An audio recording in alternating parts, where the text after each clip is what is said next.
중국의 차기 외교부장, 우리로 치면 차기 외교부 장관으로 유력하게 거론이 됐던 류젠차오 중국 공산당 대외연락부장이 중국 당국에 체포가 돼서 조사를 받고 있다는 의혹이 불거졌습니다. 지난달 말 해외 출장을 마치고 귀국한 뒤에 참석을 했어야 할 공식 석상에 세 차례나 모습을 드러내지 않았기 때문인데요.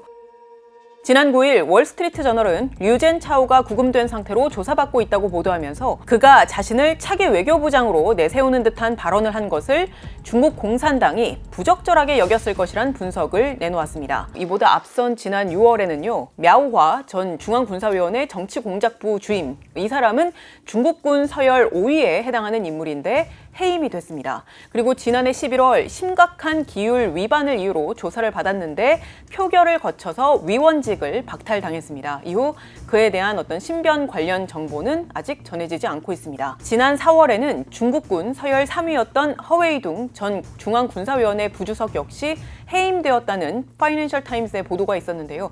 해임 사유는 부패 혐의와 관련된 것으로 보도가 되었습니다. 허웨이둥은 지난 3월 11일 전국인민대표대회 폐막식 이후에 공식 석상에서 자취를 감춘 바 있습니다. 특히 시진핑 체제 들어서 고위 관료의 실종 혹은 낙마는 부지기수였습니다. 과거 2023년에도 퇴임한 웨이펑어 국방부장에 이어서 그의 후임 리상푸 국방부장까지 각각 숙청되었습니다. 또 2023년 6월에는 당시 외교부장이었던 친강이 갑자기 보이지 않더니 한 달 뒤 해임되는 일도 있었습니다. 그리고 후임으로 거론이 되었던 러위청 역시 갑자기 해임이 되었죠. 이런 현상들이 발생을 할 때마다 많은 전문가들이 각각에 대한 분석들을 내놓았습니다. 예를 들어 이제 국방 분야에 있어서의 이런 숙청들은 인민해방군을 개혁을 하고 구조적으로 바꾸는 과정에서 불가피한 측면도 있다. 그리고 각 군들 간의 내부적인 어떤 권력 다툼 속에서 이런 현상이 벌어졌다.